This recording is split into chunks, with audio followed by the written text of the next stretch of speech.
मैं शिक्षा success series education से। हम पढ़ रहे हैं कक्षा 7वीं हिंदी बसंत भाग 2 का पाठ्यक्रम और हम पढ़ने जा रहे हैं पाठ 15 जिसका शीर्षक है नीलकंठ और इसकी लेखिका है महादेवी वर्मा जी। इस चैप्टर का जो ये नीलकंठ शीर्षक है वो एक मोर के नाम पर रखा गया है और इसी मोर के इर्द गिर्द जो है ये पूरा पाठ घूमता है। और इस चैप्टर के जरिए हमें पता चलता है कि जो महादेवी वर्मा जी हैं उन्हें पशु पक्षियों से बहुत ज्यादा प्रेम था और ये नीलकंठ कहानी भी उन्हीं के द्वारा लिखी गई है जिसमें जो है पशु पक्षियों और मनुष्य के आपसी प्रेम को भी बहुत सुंदर तरीके से दर्शाया गया है। इस कहानी में महादेवी वर्मा जी के जीवन में जो 2 मोर के बच्चे आए थे उनके जीवन से जुड़ी हुई घटनाओं का वर्णन किया गया है, जैसे कि वो दोनों बच्चे महादेवी वर्मा जी के जीवन में किस तरह से आए, किस तरह से उन्होंने महादेवी वर्मा जी के घर को अपना घर बनाया और उनके घर में जो पहले से मौजूद पशु पक्षी थे उनके साथ उनका मेलजोल भी एक दूसरे से जुदा हो गए थे। तो ये सारे प्रश्न जो है हमें इस चैप्टर के थ्रू पता चलेंगे और ये चैप्टर बहुत ही सुंदर तरीके से महादेवी वर्मा जी ने हमारे समक्ष दर्शाया है। तो चलिए इस अद्भुत कहानी का हम भी आनंद लेते हैं। उस दिन एक अतिथि को स्टेशन पहुंचाकर मैं लौट रही थी कि चिड़ियों और खरगोशों की दुकान का ध्यान आ गया और मैंने ड्राइवर को उसी ओर चलने का आदेश दिया।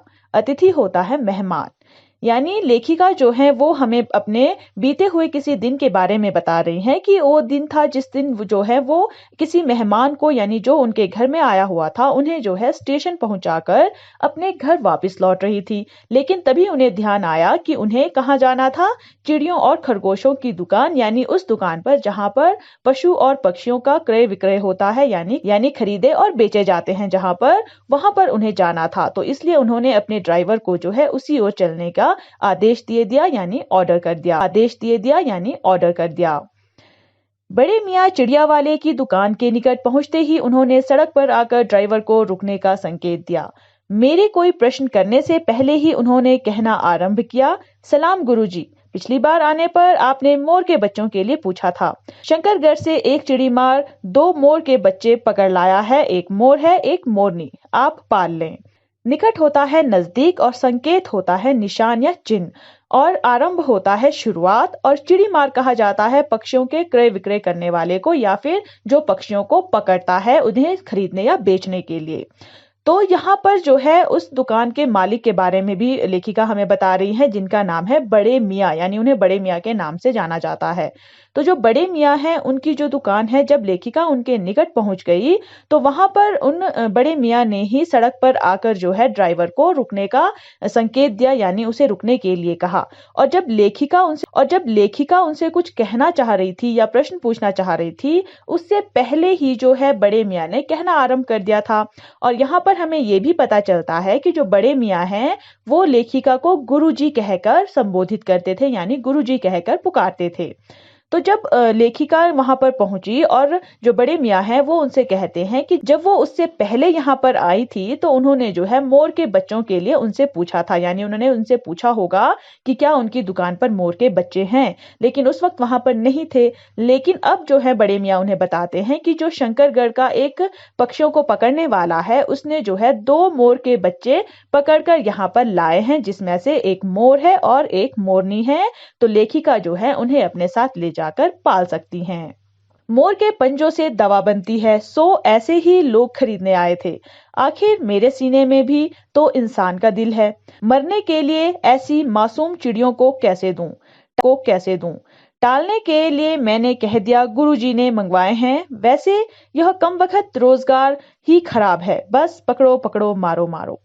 टालना होता है भगा देना, कमबख्त होता है बुरी किस्मत वाला और रोजगार होता है काम जिससे आपकी रोजमर्रा की चीजें चलती है या जिससे आपकी आमदनी होती है। तो यहाँ पर जो बड़े मियाँ हैं वो लेखिका से कहते हैं कि जो मोर के पंजे होते हैं उनसे दवाइयाँ बनती है। तो जो लोग मोर के पंजों की दवाइयाँ बनाते हैं ऐसे लोग जो है उन मोर के बच्चों को खरीदने के लिए वहां पर बड़े मियाँ की दुकान में आए थे। लेकिन बड़े मियाँ कहते हैं कि उनके सीने में भी जो है एक इंसान का दिल रहता है, यानी उनके अंदर भी इंसानियत है, जिसके कारण वो इन छोटी छोटी मासूम चिड़ियों को कैसे उन लोगों को दे देते जो उन्हें मार कर उनके पंजों की दवा बनाते। इसलिए उन्होंने उन्हें भगाने के लिए जो है ये कह दिया था कि ये जो मोर के बच्चे हैं ये गुरुजी ने मंगवाए आए हैं। और यहाँ पर जो बड़े मियाँ हैं वो अपने रोजगार को भी बहुत खराब बताते हैं, क्योंकि उन्हें ये सब करना पसंद नहीं है। जैसे यहाँ पर सिर्फ पशु पक्षियों को पकड़ना और मारना ही होता है, इसलिए उन्हें अपना रोजगार भी पसंद नहीं है। बड़े मियाँ के भाषण की तूफान मेल के लिए कोई निश्चित स्टेशन नहीं है। सुनने वाला थककर जहां रोकते वहीं स्टेशन मान लिया जाता है। इस तथ्य से परिचित होने के कारण ही मैंने बीच में उन्हें रोककर पूछा, मोर के बच्चे है कहाँ? तूफान मेल होता है तूफान की तरह या तूफान के समान, और तथ्य होता है सच्चाई।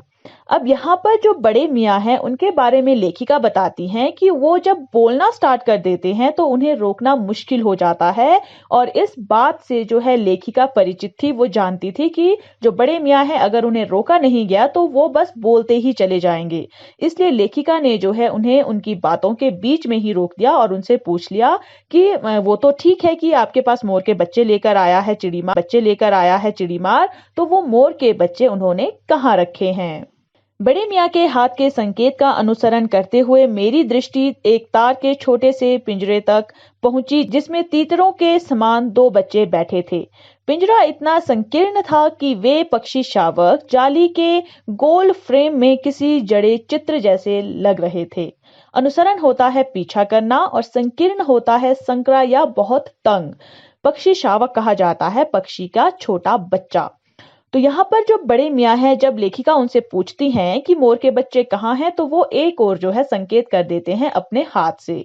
और जो लेखिका है वो उनके हाथों की ओर देखते हुए उस जगह की ओर देखती है जहां पर जो है एक तार का छोटा सा पिंजरा बना हुआ था, जिसके अंदर पक्षियों के 2 बच्चे बैठे हुए थे, जो मोर की तरह नहीं बल्कि तीतर के बच्चों की तरह लग रहे थे। वो जो पिंजरा है उसके बारे में लेखिका बताती हैं कि वो इतना छोटा जीवित नहीं है, बल्कि वो एक जाली का एक गोल फ्रेम है जिसके अंदर जो है चित्र बना हुआ है, यानी वो बिल्कुल भी हिल डुल नहीं पा रहे थे। वो पिंजरा जो है वो इतना छोटा और इतना संकीर्ण था। मेरे निरीक्षण के साथ साथ बड़े मियाँ की भाषण मेल चली आ रही थी। ईमान कसम गुरुजी, चिड़ीमार ने मुझसे इस मोर के जोड़े के नगद 30 रुपए लिए हैं। बारहा कहा, भाई जरा सोच तो, अभी इनमें मोर की कोई खासियत भी नहीं है, तू इतनी बड़ी कीमत ही मांगने चला। पर वह मुझे क्यों सुनने लगा। निरीक्षण होता है सर्वेक्षण करना, ईमान कहा जाता है मजहब को, नगद होता है तैयार रुपया यानी जो आपको हैंड कैश दिया जाता है। बारहा कहा जाता है अनेक बार को, और खासियत होता है विशेषता। मुझी कहा जाता है कंजूस को। अब यहाँ पर लेखिका बताती हैं कि जब वो उन 2 मोर के बच्चों का निरीक्षण कर रही थी यानी उन्हें देख रही थी, तो उसके साथ ही साथ जो है जो बड़े मियाँ हैं उनकी जो बातचीत थी वो लगातार हो रही थी, यानी वो लगातार बात करते जा रहे थे। और वो लेखिका से कहते हैं कि उनको उनके मजहब की कसम है, यानी वो सच सच कह रहे हैं कि जो चिड़ीमार है उसने जो है उनसे इस मोर के जोड़े के पूरे 30 रुपए लिए हैं। और जो बड़े मियाँ हैं वे उसे बहुत बार समझा रहे थे कि जरा वो सोच कर जो है इनकी कीमत बताए, क्योंकि इनमें जो है मोर की कोई खासियत भी अभी नहीं दिखाई दे रही है, यानी अगर उनको देखा जाए तो वो अभी केवल तीतर के बच्चों की तरह लग रहे हैं। उनको देखकर कोई ये नहीं बोल सकता कि वो मोर के बच्चे हैं, और वो इतनी बड़ी कीमत मांग रहा है। लेकिन उसने जो है उनकी बात नहीं सुनी और उनको जो है 30 रुपए ही कहा। इसलिए जो है वो लेखिका को बता रहे थे कि उनको कितने बड़ी कीमत में जो है ये 2 मोर के बच्चे पड़े हैं। आपका ख्याल करके अचता पचता कर देना ही पड़ा। अब आप जो मुनासिब समझे। अस्तु 30 चिड़ीमार के नाम के और 5 बड़े मियाँ चिड़ीमार के नाम के और 5 बड़े मियाँ के ईमान के देकर जब मैंने वह छोटा पिंजरा कार में रखा, तब मानो वह जाली के चौकटे का चित्र जीवित हो गया। दोनों पक्षी शावकों के झटपटाने से लगता था मानो पिंजरा ही सजीव और उड़ने योग्य हो गया है। मुनासिब होता है उचित, अस्तु होता है जो भी हो, चौकटे होता है सीमा या जो दहलीज होती है, झटपटाना होता है दुख आदि के कारण जो है व्याकुल होना। अब जो बड़े मियाँ हैं वो आगे ये बताते हैं कि उन्होंने जो है लेखिका का ध्यान किया, यानी उन्होंने ये सोचा कि लेखिका ने उनसे इन 2 बच्चों को मंगवाया है, इसलिए जो है उन्हें 30 रुपए उस चिड़ीमार को देने ही पड़े। अब वो जो है लेखिका से कहते हैं अब आपको जो सही लगे आप वो कीमत जो है उसे दे सकते हैं।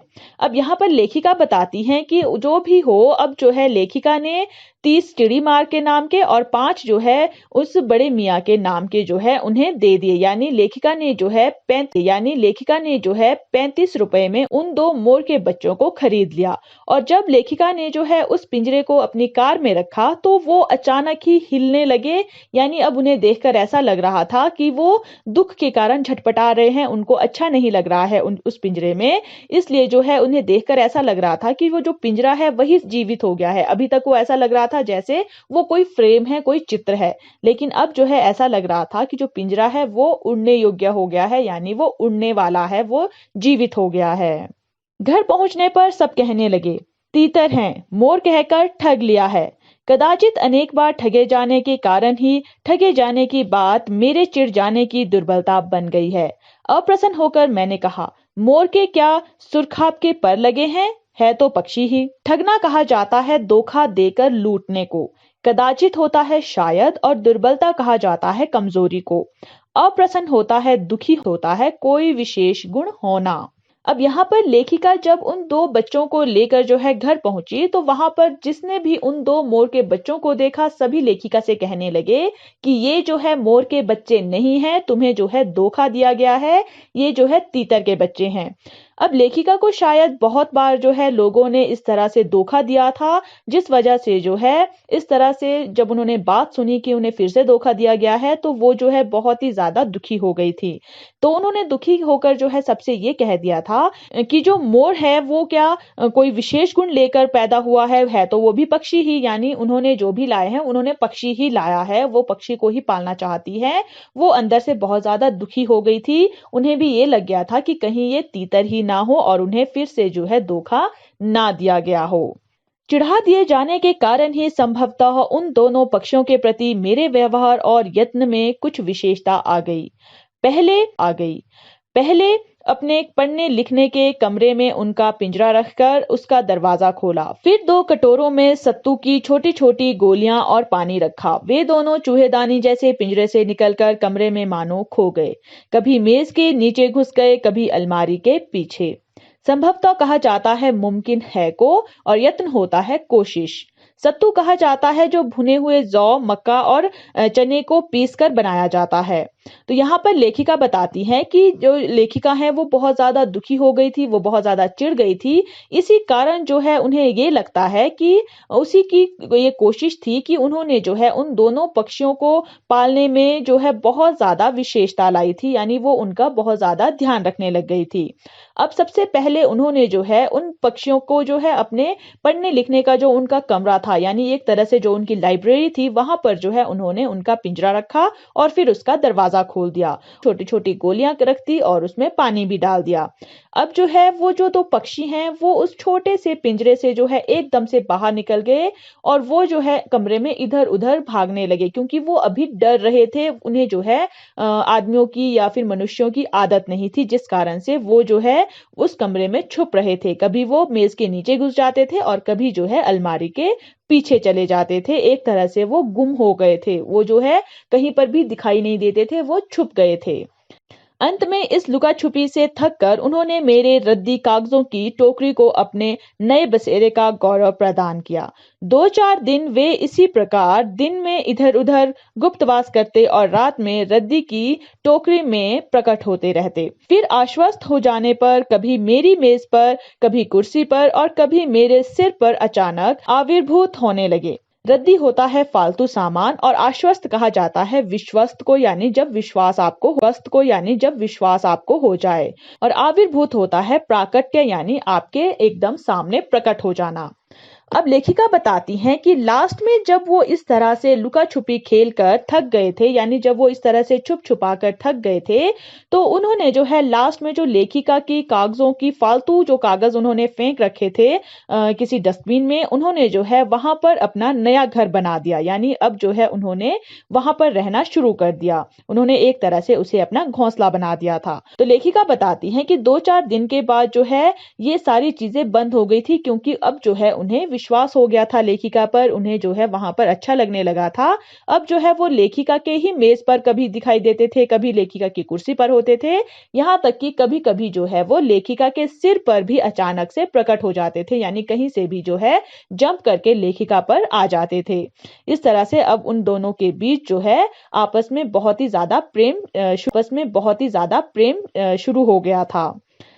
खिड़कियों में तो जाली लगी थी, पर दरवाजा मुझे निरंतर बंद रखना पड़ता था। खुला रहने पर चित्रा इन नव आगंतुकों का पता लगा सकती थी और तब उसके शोध का क्या परिणाम होता यह अनुमान करना कठिन नहीं है। चित्रा जो है वो लेखिका की बिल्ली का नाम है और नव आगंतुक होता है नया आया हुआ, यानी जो नए नए आए हुए हो, और अनुमान होता है अंदाजा लगाना। अब लेखिका बताती हैं उस कमरे की जो खिड़कियां थी उसमें तो जाली लगी हुई थी, लेकिन लेखिका को हमेशा दरवाजा बंद रखना पड़ता था, क्योंकि लेखिका के घर में उनकी एक बिल्ली भी थी जिसका नाम चित्रा था, और वो जो है उस तरह से नए जो ये पक्षी आए हुए थे उनका पता लगा सकती थी। और आपको पता है कि जो बिल्लियां हैं वो छोटे पक्षियों का शिकार करती है, इसलिए लेखिका हमें यहाँ बताती हैं कि अगर चित्रा को जो है उन पक्षियों का पता चल जाता तो वो जो है उनका क्या हाल करती, इसका आप अंदाजा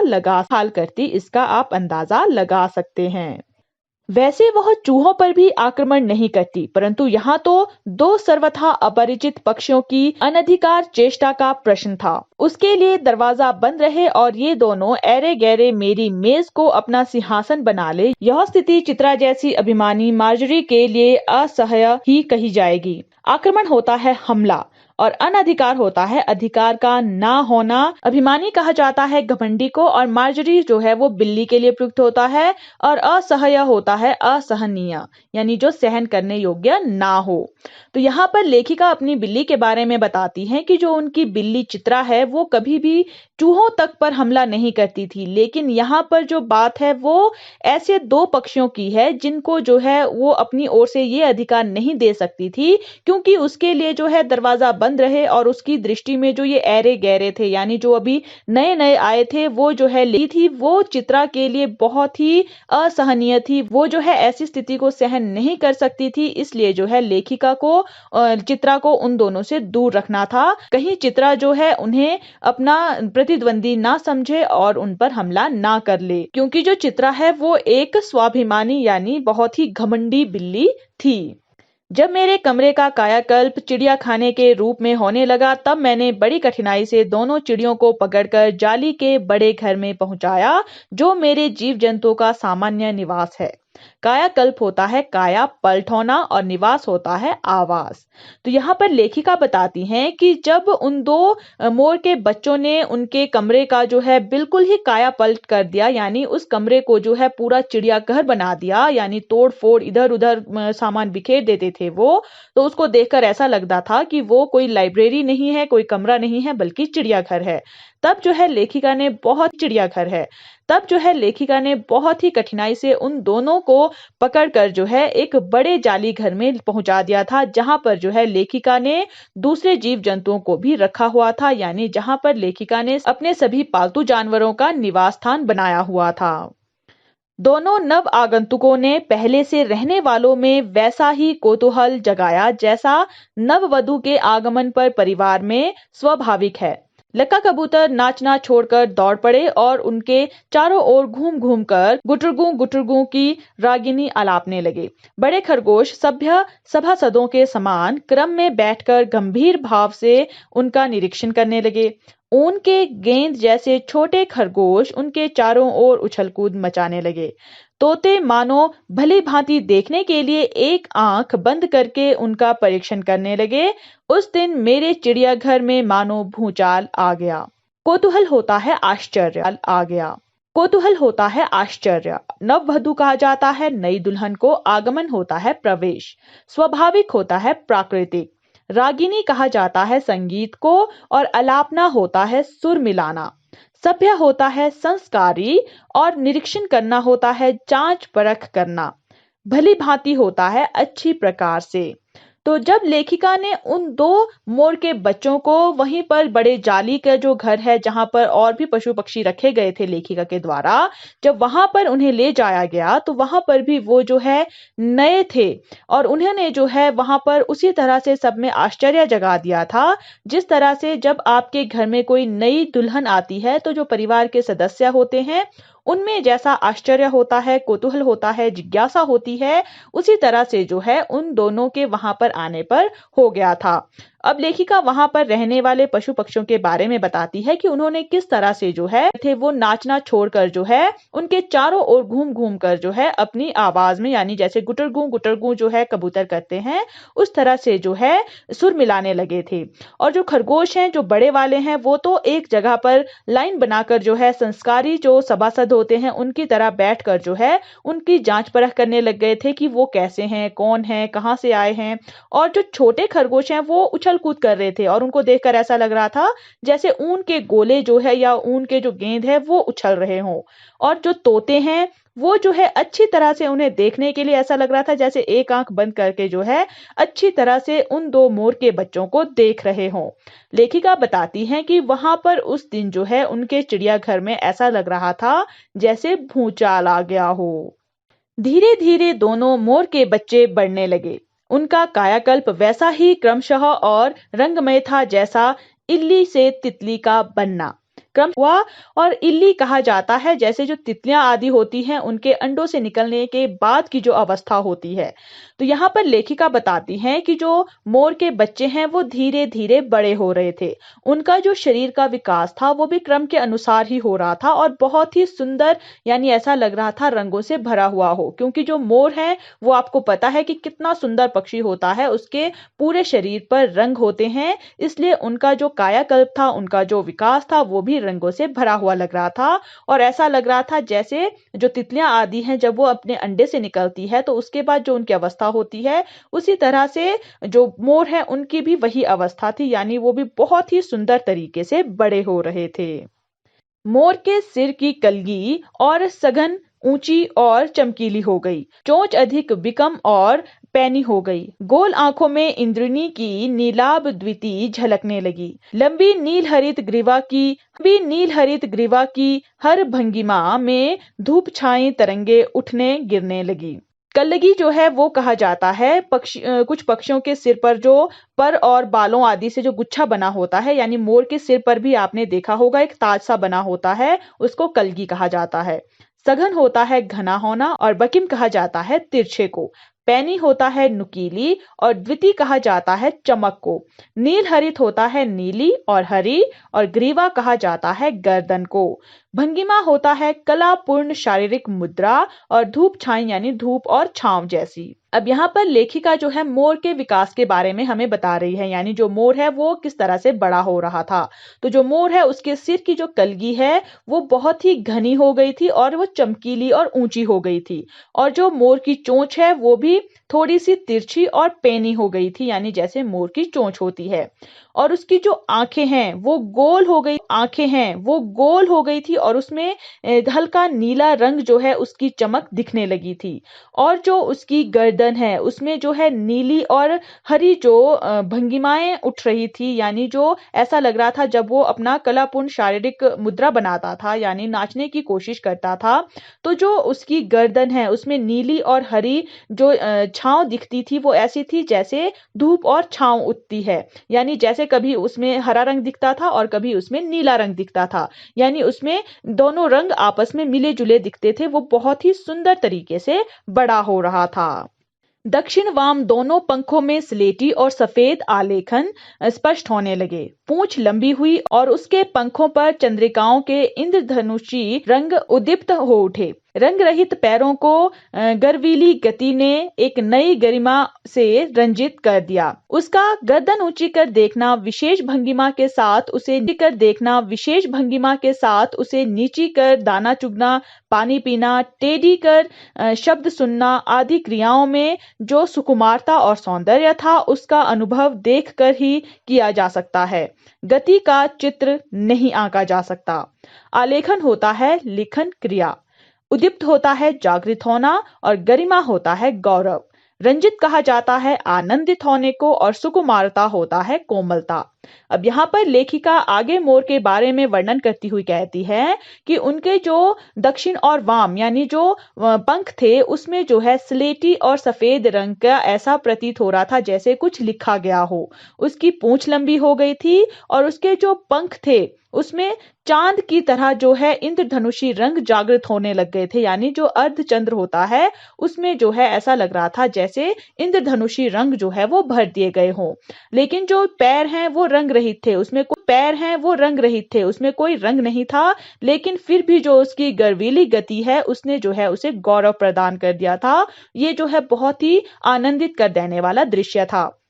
अब लेखिका ये भी बताती हैं कि जो मोर है जब वो अलग अलग भंगिमाएं करता था, मुद्राएं करता था, जैसे वो गर्दन ऊंची करके देखता था, कभी जो है बड़े ही नजाकत के साथ जो है उसे नीची करके दाना चुगता था, कभी अपनी गर्दन को बड़े ही प्यार से टेढ़ा करके जो है किसी शब्द को सुनता था। ये सारी जो क्रियाएं हैं वो बहुत ही कोमलता के साथ करता था और ये बहुत ही सुंदर दृश्य था। इन सारी चीजों को आप तभी अनुभव कर सकते हो जब आप इन सारी चीजों को अपने सामने होते हुए देखते हो, क्योंकि लेखिका बताती हैं कि जो ये गति है यानी जो ये छोटे मोर के बच्चे का बड़ा होना है क्रम के अनुसार, इस गति का जो है चित्र नहीं आंका जा सकता, इसे जो है आपके सामने शब्दों में प्रस्तुत नहीं किया जा सकता। ये आप अपनी आंखों से जब देखेंगे तब मोरनी का विकास मोर के समान चमत्कारिक तो नहीं हुआ, परंतु अपनी लंबी धूप छाई गर्दन, हवा में चंचल कलगी, पंखों की श्याम श्वेत पत्र लेखा,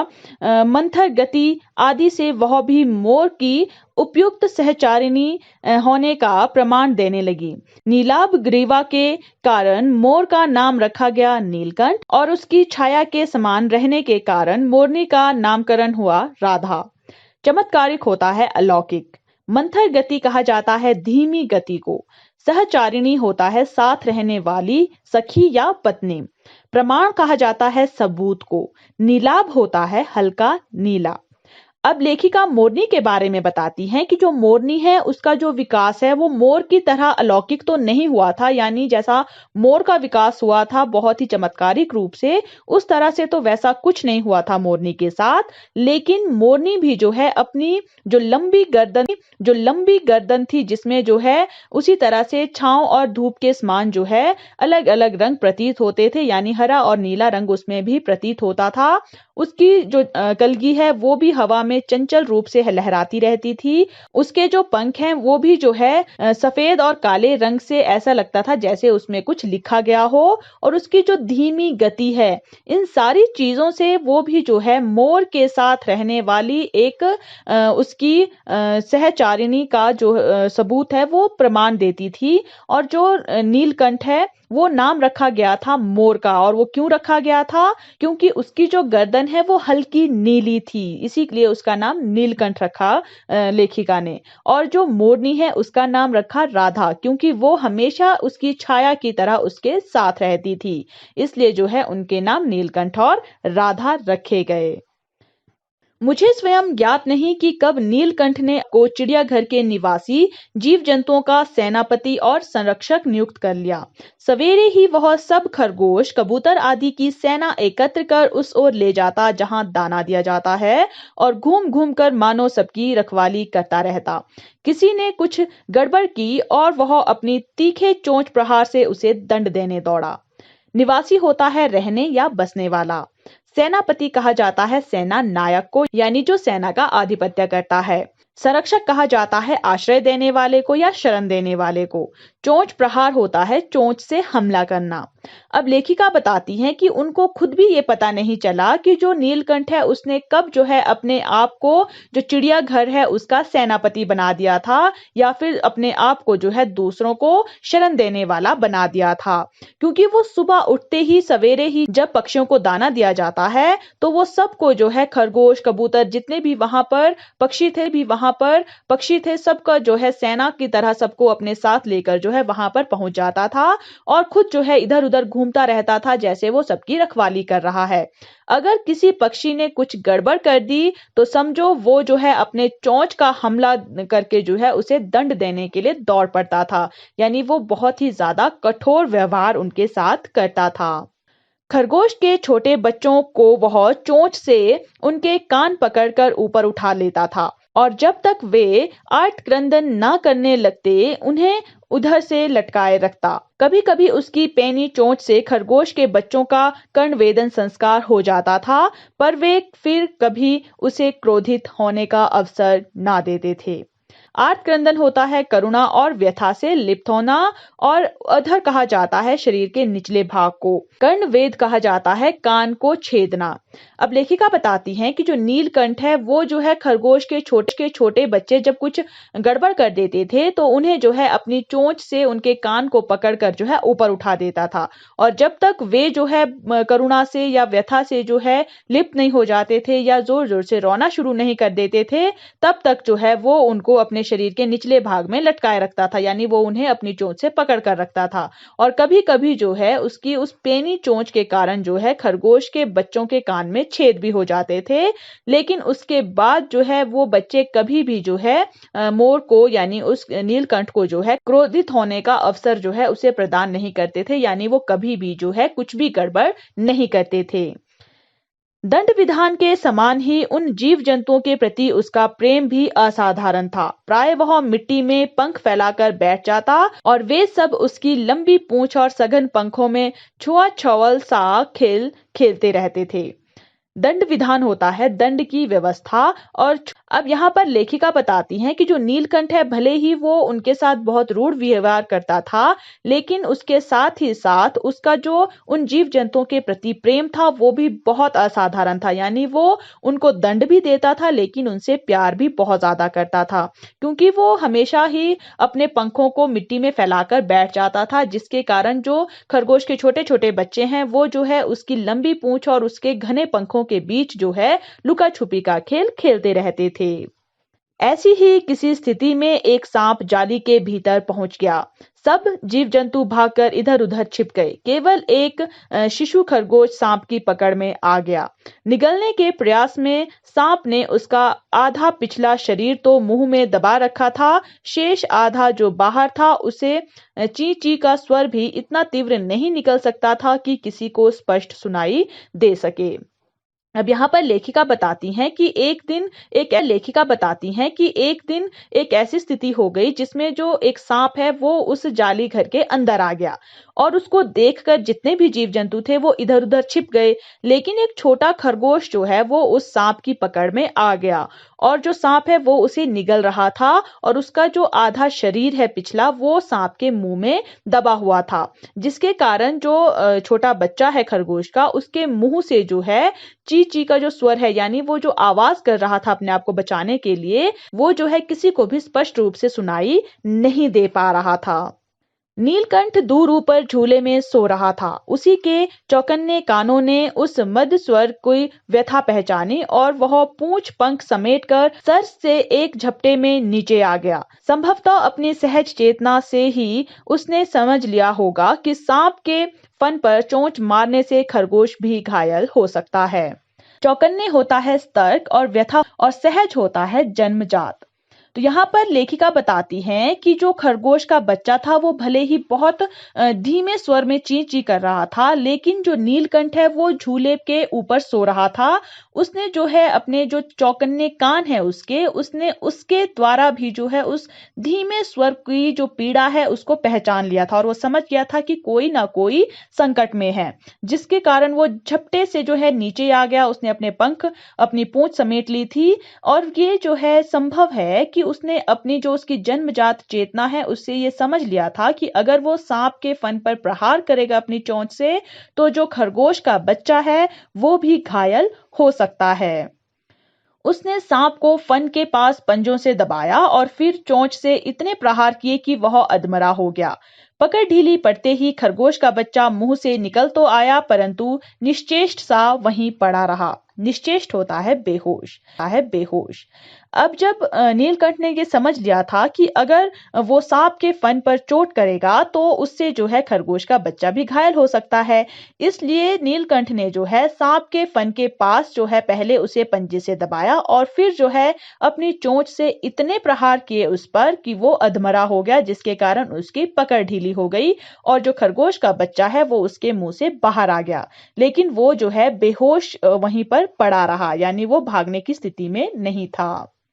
राधा ने सहायता देने की आवश्यकता नहीं समझी, परंतु अपनी मंद केका से किसी असामान्य घटना की सूचना सब ओर प्रसारित कर दी।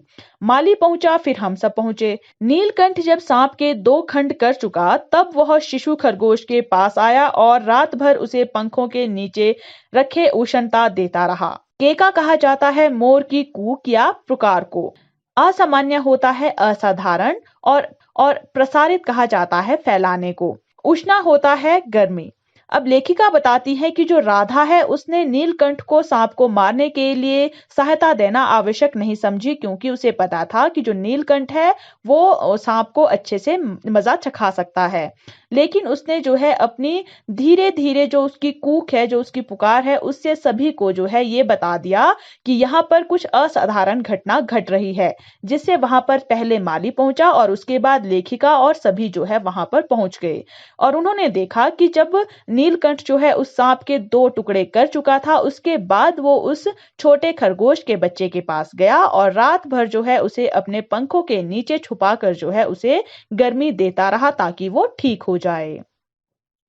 कार्तिकेय ने अपने युद्ध वाहन के लिए मयूर को क्यों चुना होगा, यह उस पक्षी का रूप और स्वभाव देखकर समझ में आ जाता है। मयूर कलाप्रिय वीर पक्षी है, चील आदि की श्रेणी में नहीं रखा जा सकता, जिनका जीवन ही क्रूर कर्म है। हिंसक होता है हिंसा करने वाला और क्रूर होता है हिंसा कार्य करने वाला।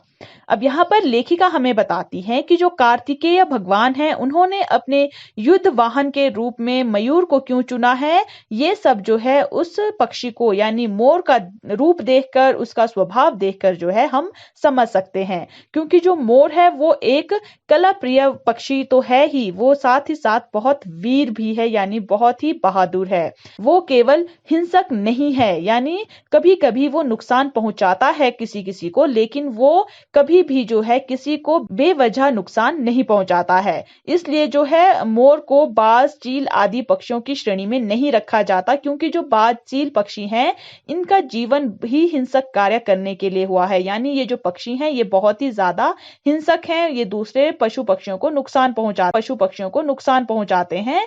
लेकिन जो मोर है वो कभी कभी अपनी जान बचाने के लिए या किसी दूसरे की जान बचाने के लिए ही हिंसा का सहारा लेता है, वरना वो बहुत ही कला प्रिय और वीर पक्षी है।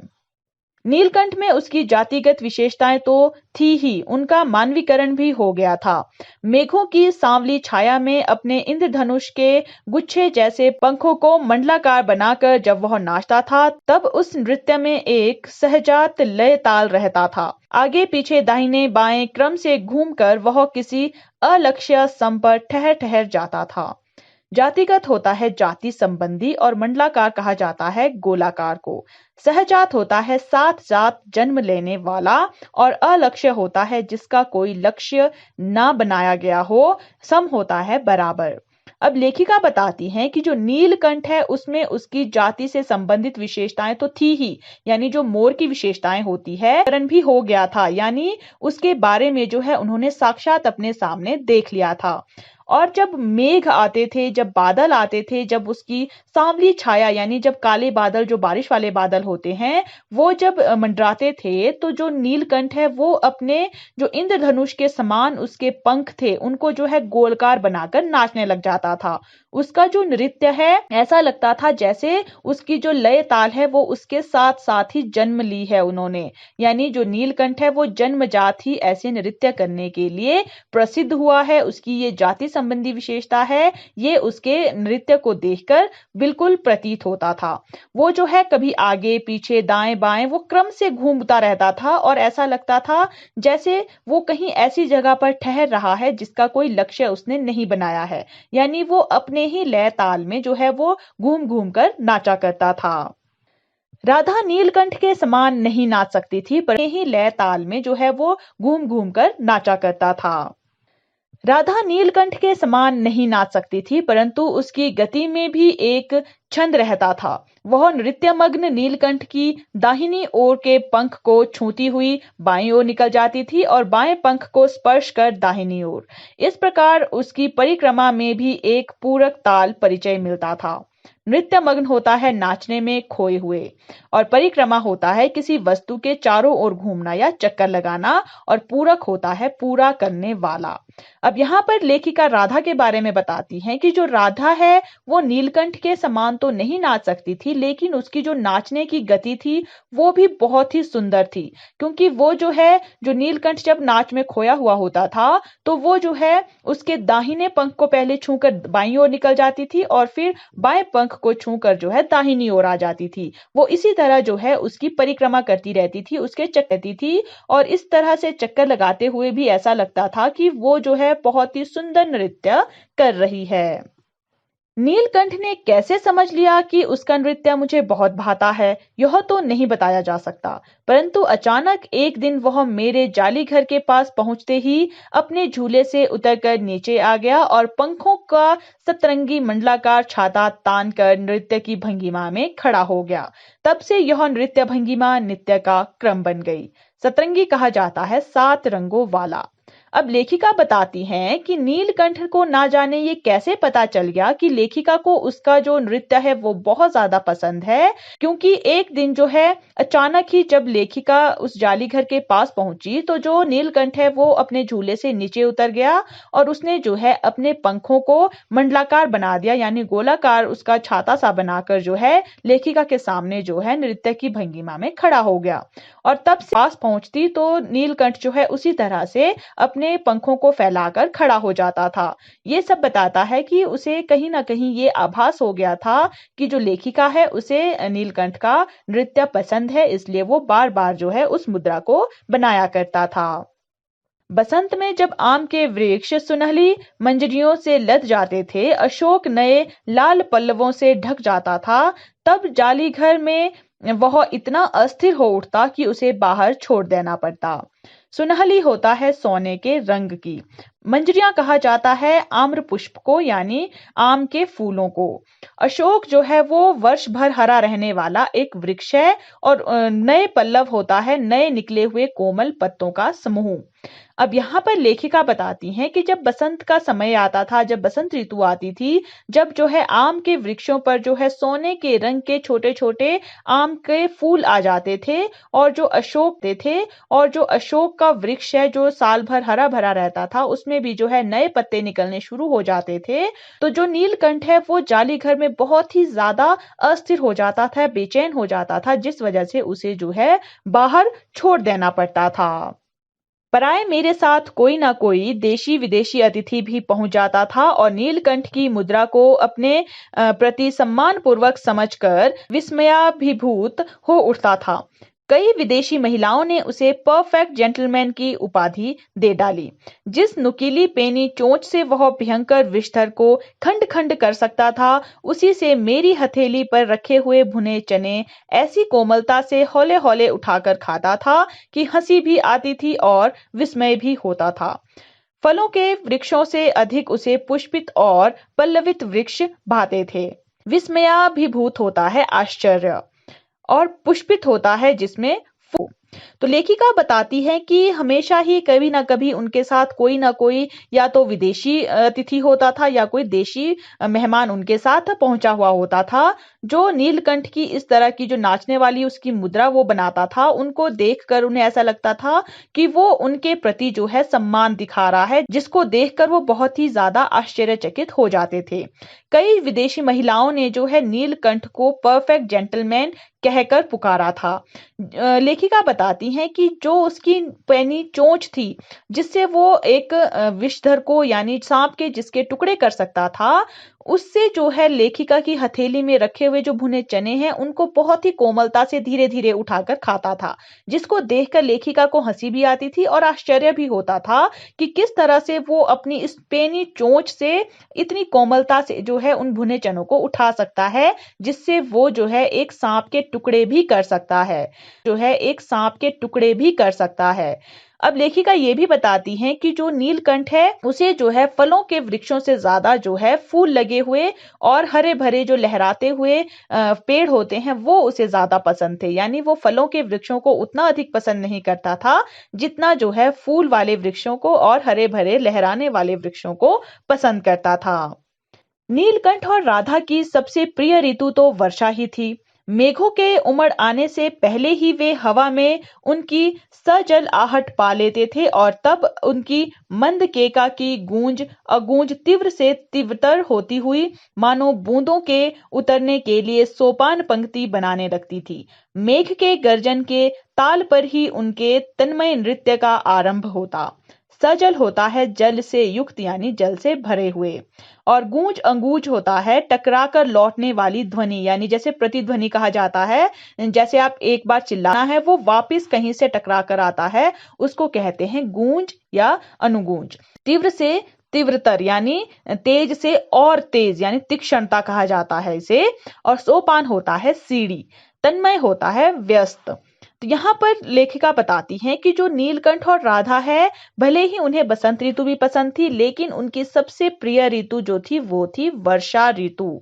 और जब मेघ आने वाले होते हैं उनसे पहले ही लेखिका कहती है नीलकंठ और राधा को उनके जल से युक्त होने की आहट आ जाती थी, यानी उन्हें लग जाता था कि जो मेघ हैं वो जल से भरे हुए हैं और वर्षा होने वाली है। तब जो है वो अपने धीमी धीमी जो उनकी केका है यानी जो उनकी गूंज है, जो उनकी आवाज है, उसको जो है तेज से तेज तेज तेज करते जाते थे, यानी धीरे से फिर तेज फिर तेज फिर तेज, वो बहुत ज्यादा तेज हो जाती थी और ऐसा लगता था जैसे वो बारिश की बूंदों के उतरने के लिए जो है लगे हैं।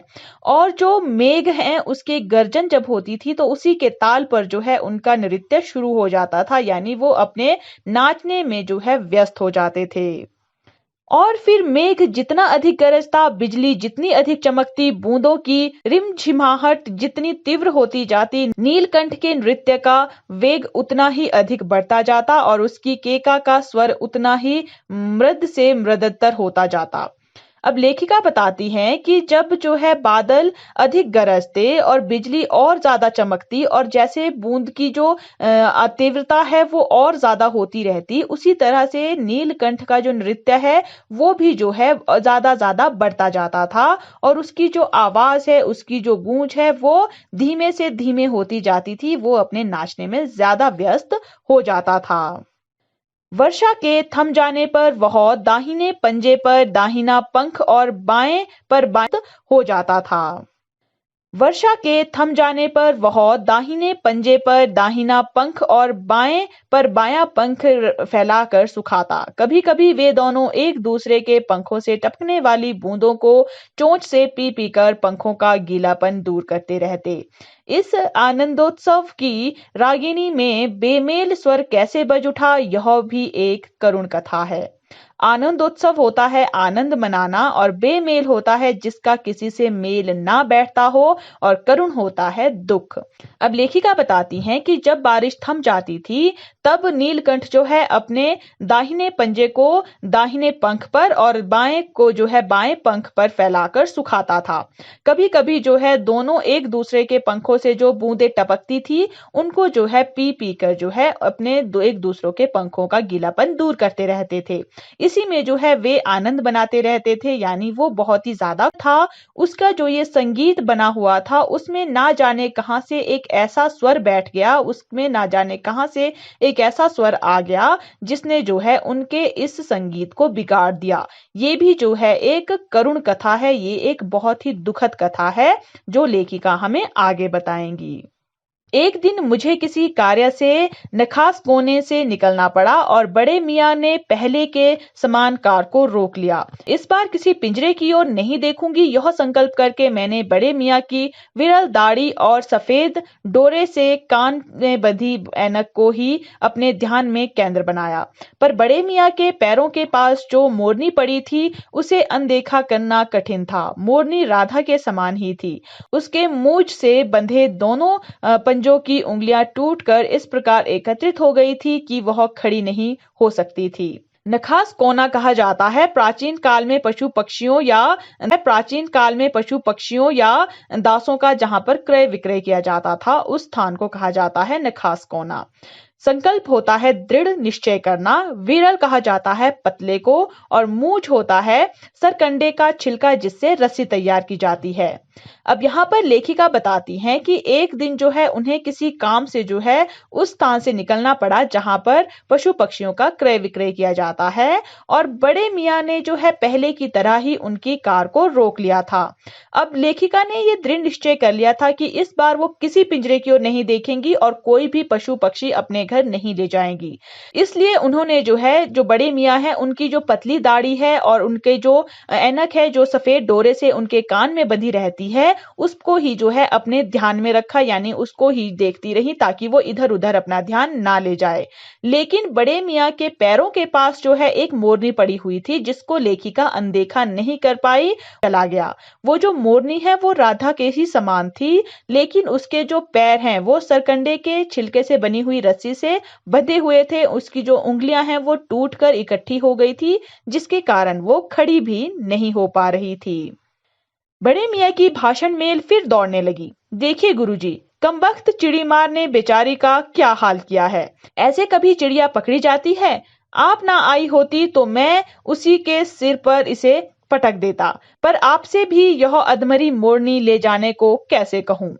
अब जो बड़े मियाँ हैं उन्होंने जो है लेखिका के सामने अपनी बात का दौर शुरू कर दिया और वो उनसे कहने लगे कि गुरुजी देखिए, जो ये कमबख्त चिड़ी मार है उसने इस बेचारी का क्या हाल कर दिया है। अब मानो ऐसे भी कोई चिड़िया पकड़ता है। अब अगर आप नहीं आती तो मैं जो है इस चिड़िया को यानी इस मोरनी को उसी के सिर पर पटक देता, यानी उसे वापिस कर देता, मैं उससे लेता ही नहीं। लेकिन अब मैं आपको भी जो है इस अधमरी मोरनी को ले जाने के लिए कैसे कह सकता हूं। यानी वो अपनी बातों को ही लेखिका पर बोले जा रहे थे। सारांश यह कि 7 रुपए देकर मैं उसे अगली सीट पर रखवा कर घर ले आई और एक बार फिर मेरे पढ़ने लिखने का कमरा अस्पताल बना। पंजों की मरहम पट्टी और देखभाल करने पर वह महीने भर में अच्छी हो गई। उंगलियां वैसी ही टेढ़ी मेढ़ी रही, परंतु वह ठूंठ जैसे पंजों पर डगमगाती हुई चलने लगी। तब उसे जाली घर में पहुंचाया गया और नाम रखा गया कुब्जा। ठूंठ कहा जाता है कटे हुए या जो टूटा हुआ पेड़ होता है उसके धड़ को। अब लेखिका बताती हैं कि जो बड़े मियाँ हैं उनकी बातों का ये सारांश निकला कि लेखिका ने 7 रुपए देकर जो है उस अधमरी मोरनी को जो है अपने गाड़ी की अगली सीट में रखवा दिया, और जब जो है वो उसे अपने घर ले गई तो उन्होंने जो है फिर से अपने पढ़ने लिखने के कमरे को यानी अपनी लाइब्रेरी को जो है हॉस्पिटल बना दिया, और अब जो है वो उस मोरनी की देखभाल करने लगी। वो जो है उसके पंजों की मरहम पट्टी करती और उसकी देखभाल करती, जिसके कारण जो है वो महीने भर में अच्छी हो गई, यानी वो ठीक हो गई।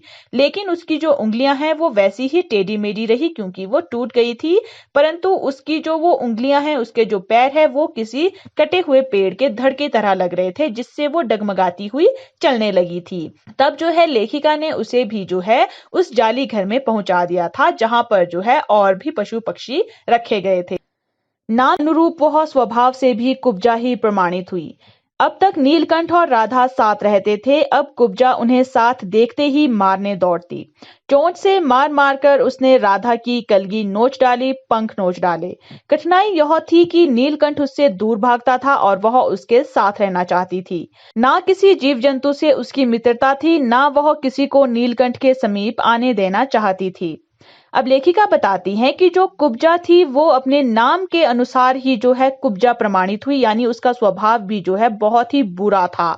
क्योंकि अब तक जो नीलकंठ और राधा हैं वो साथ साथ रहते थे, लेकिन कुब्जा के आ जाने पर अब वो साथ साथ नहीं रह पाते थे, क्योंकि जो कुब्जा है वो उनको साथ में देखते ही उन्हें मारने दौड़ पड़ती थी।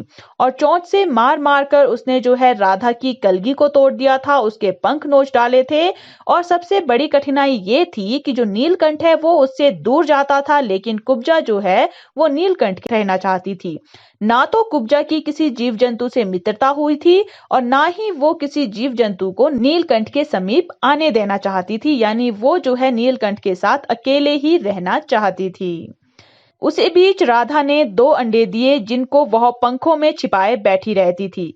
पता चलते ही कुब्जा ने चोंच मार मार कर राधा को धकेल दिया और फिर अंडे फोड़कर ठूंठ जैसे पैरों से सब ओर छितरा दिए। इस कलह कोलाहल से और उससे भी अधिक राधा की दूरी से बेचारे नीलकंठ की प्रसन्नता का अंत हो गया। छितरा होता है फैला देना, कलह कोलाहल होता है शोर शराबा। अब लेखिका बताती हैं कि जब ये सारी घटनाएं घट रही थी, इसी बीच जो राधा है उसने 2 अंडे दिए, जिनको जो है वो अपने पंखों में छुपाकर बैठी हुई थी। लेकिन जैसे ही कुब्जा को पता चला कि राधा ने 2 अंडे दिए हैं, उसने जो है राधा को चोंच मार मार कर वहां से धकेल दिया अंडों के ऊपर से और फिर उसने अपने उन ठूंठ जैसे पैरों से जो है अंडों को फोड़ दिया और इधर उधर फैला दिया। तो यहाँ पर ये सारा जो शोर शराबा हो रहा था, इससे भी ज्यादा जो राधा है उससे दूरी हो जाने के कारण जो नीलकंठ है वो बहुत ही ज्यादा दुखी रहने लगा था। उसकी जो है प्रसन्नता का अंत हो गया था। कई बार वह जाली के घर से निकल भागा। एक बार कई दिन भूखा प्यासा आम की शाखाओं में छिपा बैठा रहा, जहां से बहुत पुचकार कर मैंने उतारा। एक बार मेरी खिड़की के शेड पर छिपा रहा। मेरे दाना देने जाने पर वह सदा की भांति पंखों को मंडलाकार बनाकर खड़ा हो जाता था, पर उसकी चाल में थकावट और आंखों में एक शून्यता रहती थी। पुचकारना होता है प्रेम से मनाना। अब लेखिका बताती हैं कि जो नीलकंठ है वो इतना ज्यादा दुखी हो गया था कि कई बार वो उस जाली वाले घर से भाग गया था। एक बार लेखिका बताती है कि बहुत दिनों तक वह आम की शाखाओं के बीच छुप कर बैठा हुआ था और बहुत दिनों तक भूखा प्यासा वहीं पर छिपा रहा। और जब लेखिका को पता चला तो उन्होंने बहुत ज्यादा प्रेम से मनाकर उसे वहां से उतारा था। एक दिन लेखिका बताती है कि वो जो है लेखिका की खिड़की के शेड में छिपा रहा था, यानी वो कुब्जा से इतना दूर भागता था कि वो कुब्जा के पास भी नहीं जाना चाहता था, उससे छिपा फिरता था। अब लेखिका बताती हैं कि जब लेखिका उसे दाना देती थी तो हमेशा की तरह वो अपने पंखों का गोलाकार तो बनाकर खड़ा हो जाता था, लेकिन जो उसकी चाल थी उसमें लेखिका को थकावट नजर आती थी और उसकी आंखों में जो है वो पहले की तरह चमक और प्रसन्नता नहीं दिखती थी। अपनी अनुभवहीनता के कारण ही मैं आशा करती रही कि थोड़े दिन बाद सब में मेल हो जाएगा। अंत में 3-4 मास के उपरांत एक दिन सवेरे जाकर देखा कि नीलकंठ पूंछ पंख फैलाए धरती पर उसी प्रकार बैठा हुआ है जैसे खरगोश के बच्चों को पंखों में छिपाकर बैठता था। मेरे पुकारने पर भी उसके ना उठने पर संदेह हुआ। अनुभवहीनता होता है अनुभव आदि का ना होना और संदेह होता है शक। अब लेखिका बताती हैं कि उनको पक्षों के बारे में बहुत ज्यादा जानकारी नहीं थी, इसी कारण से जो है वो ये आशा कर रही थी, वो ये विश्वास रख रही थी कि कुछ दिनों बाद सब कुछ ठीक हो जाएगा, सब जो है आपस में मिलजुल कर रहने लग जाएंगे। और अंत में जो है 3-4 महीने के बाद जो है एक दिन सुबह जब लेखिका ने जाकर देखा तो उन्हें नीलकंठ जो है उसी तरह से धरती पर बैठा हुआ दिखा जैसे जो है वो खरगोश के बच्चों को अपने पंखों में छिपाकर बैठता था। लेकिन जब लेखिका उन्हें पुकारने लगी तब भी जो है वो नहीं उठा और फिर जो है लेखिका को शक हुआ। वास्तव में नीलकंठ मर गया था। क्यों का उत्तर तो अब तक नहीं मिल सका है। ना उसे कोई बीमारी हुई, ना उसके रंग बिरंगे फूलों के सतबक जैसे शरीर पर किसी चोट का चिन्ह मिला। मैं अपने शॉल में लपेटकर उसे संगम ले गई। जब गंगा की बीच धार में उसे प्रवाहित किया गया तब उसके पंख की चंद्रिकाओं से बिंबित प्रतिबिंबित होकर गंगा का चौड़ा पाट एक विशाल मयूर के समान तरंगित हो उठा। सतबक होता है गुलदस्ता, प्रवाहित होता है बहाया हुआ। बिंबित प्रतिबिंबित होता है जिसका बिंब या प्रतिबिंब पड़ा हो। और पाट कहा जाता है नदी का सूखा हुआ भाग और तरंगित होता है लहराता हुआ। अब लेखिका बताती हैं कि नीलकंठ इसलिए नहीं उठा था क्योंकि नीलकंठ मर चुका था। नीलकंठ क्यों मरा था, इसका उत्तर जो है लेखिका को अब तक नहीं मिल सका था, क्योंकि ना तो नीलकंठ को कोई बीमारी हुई थी और ना ही उसके शरीर पर किसी प्रकार के चोट के निशान मिले थे। तो लेखिका अब तक नहीं समझ पाई थी कि वो क्यों मर गया था। नीलकंठ को अपनी शॉल में लपेट लिया था और फिर जो है उन्हें संगम ले गई थी। जब जो है लेखिका ने नीलकंठ के शरीर को गंगा के बीच में प्रवाहित किया तो उसके जो पंख है वो इस तरह से बिंबित प्रतिबिंबित हो रहे थे। ऐसा लग रहा था कि जो गंगा का चौड़ा सूखा हुआ तट है वो भी जो है किसी विशाल मोर की तरह लहराता हुआ जो है प्रतीत हो रहा था। यानी वहां का जो दृश्य है वो बहुत ही सुंदर लग रहा था। नीलकंठ के ना रहने पर राधा तो निश्चेष्ट सी कई दिन कोने में पड़ी रही। वह कई बार भागकर लौट आया था, अतः वह प्रतीक्षा के भाव से द्वार पर दृष्टि लगाए रहती थी। पर कुब्जा ने कोलाहल के साथ खोज ढूंढ आरंभ की। खोज के क्रम में वह प्राय जाली का दरवाजा खोलते ही बाहर निकल आती थी और आम, अशोक, कचनार आदि की शाखाओं में नीलकंठ को ढूंढती रहती थी। अब लेखिका बताती हैं कि अब नीलकंठ नहीं था तो राधा जो है वो बेहोश सी कई दिन तक कोने में पड़ी रही, क्योंकि कई बार जो नीलकंठ है वो वहां से भागकर वापस लौट आया था। इसलिए जो राधा है वो उसकी प्रतीक्षा कर रही थी और दरवाजे की ओर जो है दृष्टि को लगाए रखती थी कि अभी नीलकंठ आएगा या कुछ दिन बाद आ जाएगा। लेकिन जो कुब्जा है उसने जो है शोर शराबे के साथ जो है नीलकंठ की खोजबीन शुरू कर दी थी। इस खोज के क्रम में ही वो हमेशा जैसे ही जाली का दरवाजा खोला जाता था वो बाहर निकल आती थी और जो बगीचे हैं उसमें जो पेड़ लगे हैं उनकी शाखाओं पर जो है नीलकंठ को ढूंढती रहती थी।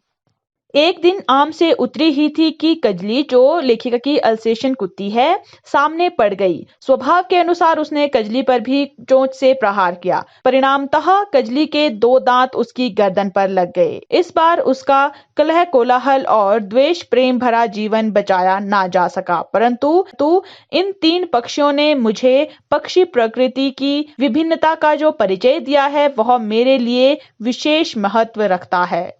अब लेखिका बताती हैं कि एक दिन जब जो कुब्जा है वो नीलकंठ को ढूंढने के लिए आम के पेड़ पर चढ़ गई थी तो वहां से उतरते हुए जो है कजली, जो लेखिका की एल्सेशियन कुत्ती है, वो उसके सामने आ गई। और जैसा कुब्जा का स्वभाव है कि वो दूसरों पर हमेशा अटैक कर देती थी, उसी तरह से जो है उसने कजली पर भी अपने चोंच से प्रहार करना शुरू कर दिया। अब इसका परिणाम ये हुआ कि जो कजली है उसने भी उल्टा जो है उस पर प्रहार किया, जिससे कारण जो है उसके 2 दांत जो है कुब्जा के गर्दन पर लग गए। अब इस बार जो है लेखिका उसका जो ये शत्रुता और प्रेम से भरा हुआ जीवन था कुब्जा का, उसको जो है नहीं बचा सकी, यानी जो कुब्जा है वो भी मर गई। परंतु ये जो 3 पक्षी हैं यानी नीलकंठ, राधा और कुब्जा, इन 3 पक्षियों ने जो है पक्षी प्रकृति की जो विभिन्नताएं हैं उसका जो परिचय लेखिका को दिया है वो लेखिका के लिए बहुत महत्व रखता है। राधा अब प्रतीक्षा में ही दुकेली है। आषाढ़ में जब आकाश मेघाच्छन्न हो जाता है तब वह कभी ऊंचे झूले पर और कभी अशोक की डाल पर अपनी केका को तीव्रतर करके नीलकंठ को बुलाती रहती है। दुकेली होता है जिसके साथ कोई दूसरा भी हो। मेघाच्छन्न होता है बादलों से ढका हुआ।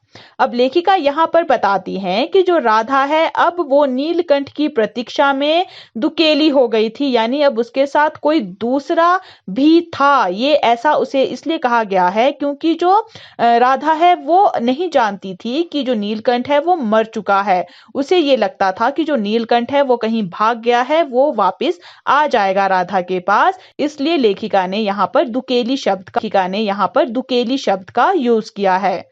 अब लेखिका यहाँ ये भी बताती हैं कि जब आषाढ़ में आकाश में बादल छा जाते थे, बादल से जो है आकाश पूरा ढक जाता था, तब जो है राधा कभी ऊंचे झूले पर चढ़ जाती थी, कभी अशोक वृक्ष की डाल पर चढ़ जाती थी और अपना जो उसका केका का जो स्वर है, जो उसकी गूंज है, उसको बहुत ही ज्यादा तीव्र करती थी ताकि वो नीलकंठ को बुला सके, ताकि वो नीलकंठ के साथ नृत्य कर सके। इस तरह से वो जो है अभी भी नीलकंठ की प्रतीक्षा कर रही थी। तो ये था हमारा चैप्टर नीलकंठ और हम आशा करते हैं कि आपको ये चैप्टर पढ़कर मजा आया होगा और आपको ये चैप्टर अच्छे से समझ भी आया होगा, ताकि इसके जो भी क्वेश्चंस आपसे पूछे जाएं आप उसका उत्तर जो है अपने शब्दों में अच्छे से दे पाएं। और इसी तरह से दूसरे चैप्टर्स, दूसरे सब्जेक्ट्स और यूजफुल वीडियोस के लिए आप हमारे चैनल सक्सेस सीरीज एजुकेशन को फेसबुक, यूट्यूब, इंस्टाग्राम। धन्यवाद।